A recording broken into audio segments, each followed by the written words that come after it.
Assalamualaikum warahmatullahi wabarakatuh. Perkenalkan, nama saya Fitri Amalia dengan NIM 1903115 kelas RMIKB dari Stikes Panakukang, Makassar. Di sini saya akan menjelaskan konsep pelayanan di rumah sakit.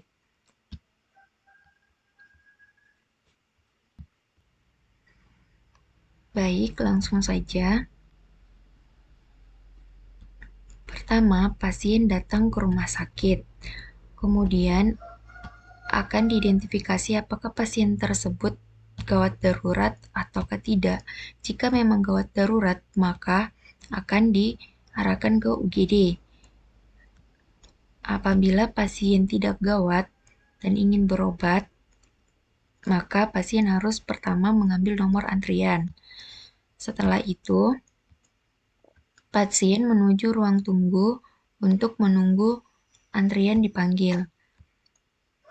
Setelah nomor antrian dipanggil, kemudian menuju ke TPP-RJ atau TP2RJ, tempat pendaftaran pasien rawat jalan.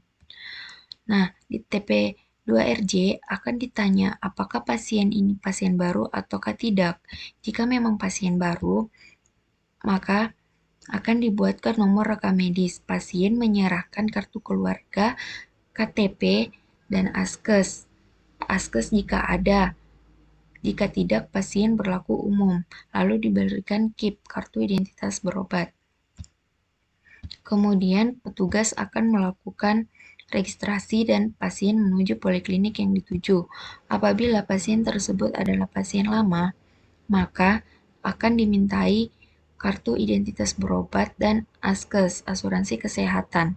Jika tidak memiliki asuransi kesehatan, maka pasien berlaku umum. Kemudian, petugas mengambil berkas rekam medis. Setelah itu, petugas melakukan registrasi dan pasien menuju poliklinik yang dituju. Nah, setelah sampai di poliklinik, sebelum masuk poli, pasien menunggu nomor antrian dipanggil. Setelah nomor antrian dipanggil, maka pasien boleh masuk ke dalam ruangan dan dokter melakukan pemeriksaan.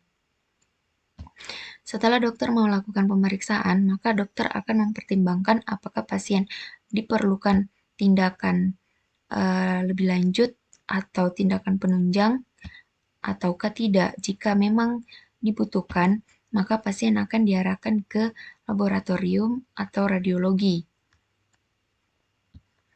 Jika tidak, pasien akan diberikan resep obat, kemudian menuju farmasi untuk menebus obat. Nah, di laboratorium, pasien akan diidentifikasi, dokter akan memeriksa hasil tesnya. Jika memang tidak perlu dirawat, maka pasien akan diberikan resep obat, kemudian menuju ke farmasi. Dan apabila hasil labnya menyatakan bahwa pasien memang harus dan membutuhkan perawatan, maka pasien harus menuju ke TPP-RI atau TP2RI, tempat pendaftaran pasien rawat inap. Setelah itu, pasien akan dilakukan perawatan. Nah, pada pasien yang tidak memerlukan tindakan, maka akan diarahkan ke farmasi. Nah, pasien yang sudah dilakukan tindakan dan tidak diperlukan rawat inap, maka pasien akan diberikan resep obat kemudian menuju ke farmasi. Nah, pasien yang sudah di farmasi boleh ke kasir guna membayar biaya administrasi jika pasien berlaku umum. Selanjutnya, pasien diperbolehkan pulang.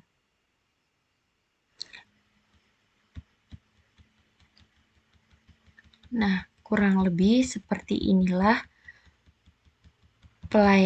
konsep pelayanan pasien di rumah sakit. Thank you, terima kasih.